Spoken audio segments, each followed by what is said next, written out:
So ladies and gentlemen, I was not planning on making any sort of video like this until I was on YouTube and I saw that Ricky Gervais had hosted the 2020 Golden Globes, and I watched his opening monologue and I realized that if I didn't talk about his monologue, then it would be a crime against humanity. Everyone, go watch Ricky Gervais's 2020 Golden Globes monologue. It's the best thing in 2020 so far. I mean, like, seriously. He is a comedy god. And the entire 8 minutes, obviously, I didn't watch the whole show because I didn't even watch the show. I just watched a clip on YouTube. But the whole monologue is like 8 minutes. And the entire monologue is him ripping into everything that is wrong concerning media, news media, big business, and entertainment, Hollywood culture. The jokes in that monologue, I was sitting there watching it. My mom was like, thought something was going wrong. I was just in my room. I'm home for the holidays.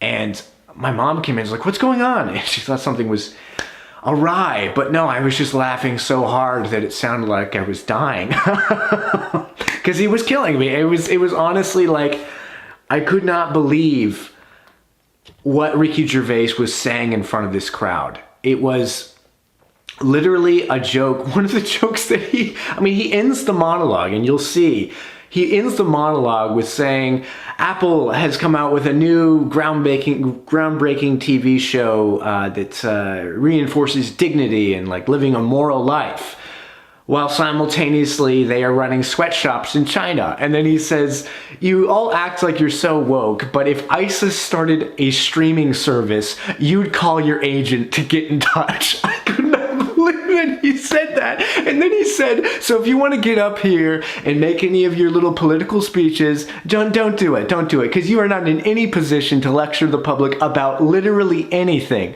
So just accept your award, thank God or whatever, and get F off the stage. That's how he ended it. But he had a Jeffrey Epstein joke where his Epstein joke was genius. I could not you'll watch the clip, but just to reminisce, he said, watching the show Afterlife, you could marathon the first season of that show, and it would take less time than watching the Golden Globes. And he said that show is about a guy who's like thinking about killing himself because his wife died of cancer. And then he said, spoiler alert, season 2's been announced, so I guess he doesn't kill himself, just like Jeffrey Epstein. And then a whole bunch of people, some people laugh, but most people groan. And then he says, I know he's your friend. And I'm sorry you had to fly here on your own jet. I could not believe that. Ricky Gervais, thank you. Thank you for your gift to the world in 2020. This is a good start to the new decade because, just watching all the faces, you could tell who was cool and who was not. Or from watching the reactions, you could tell Ray Romano was having a good time. He thought the monologue was hilarious. He was laughing every single time that they cut to him. Because Ray Romano, he understands comedy. And so he thought the whole monologue was hilarious. Tom Hanks did not like it at all. I like Tom Hanks, but I'll tell you, he did not. I don't think he was in touch with what was going on as to why the genius that Ricky Gervais was showing everyone. The joke about Leonardo DiCaprio and how he dates super young women and how they would be older than him by the time they finished watching Once Upon a Time in Hollywood. He went for it. Obviously the craziest joke in the entire monologue was the Judi Dench joke about the cats. Although I loved how he initially started off the cats jokes with, we got to see James Corden be a pussy. Oh man, it was the most amazing thing ever. But the Judi Dench joke, which I cannot repeat here, I was watching that and I could not, I was in disbelief. I was like crying. I was hyperventilating. I was gonna lose air. I was gonna fall on the floor and not wake up. That's what was going on with me. And some of the reactions, actually a lot of the reactions to that joke were great. Like from doing the clips, obviously some faces were quite stern, but he did exactly what a comedian should do. Like he just didn't care. He did not care at all. I mean, literally his Apple joke, Tim Cook was in the room, the CEO of Apple, and he called him out on all of this bullcrap. I mean, he called all of entertainment on their bullcrap. This wasn't in the monologue, but he also had a Harvey Weinstein joke where he said the movie Bird Box has been nominated for Best Horror category. A movie that is about acting like you can't see things that are there, kind of like working for Harvey Weinstein. And then a whole bunch of groans came up, and then he literally said to everyone, he literally said, "I didn't do it, you did it. Don't look at me, you did it." I could go on and on and on, but you've got to watch it. It's honestly an important thing, I think, to watch, because it truly is genius, hilarious.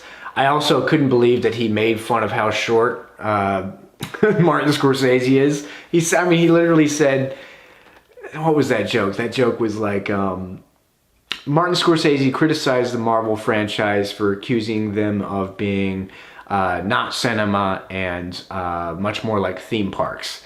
And Ricky Gervais said, and I agree with him, although I don't really know why he's hanging around theme parks, theme parks, considering that he's not tall enough to go on any of the rides. I liked Scorsese's reaction though. You could tell he was saying, it's true.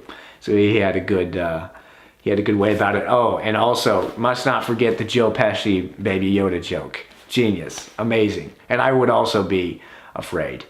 That would probably, Joe Pesci's so terrifying in his movies. It'd be like, man, I hope Ricky Gervais doesn't get whacked.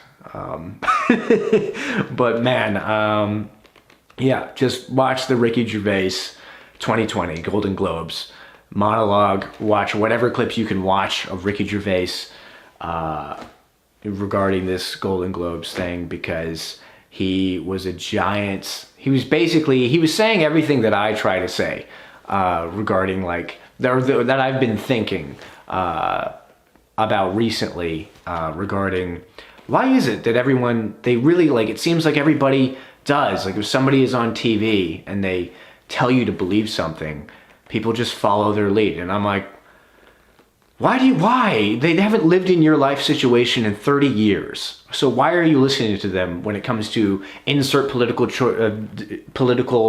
subject of your choice or moral subject of your choice? They're living in an entirely different world than you. So why are you taking their advice on things? Why are you listening to them more than you would listen to your next door neighbor or your mom or your dad or your best friend? It's like, and Ricky Gervais, he called all of that stuff out. He literally said, you are in no position to lecture the public on anything. It was, oh my gosh, the guy. Oh, I love him.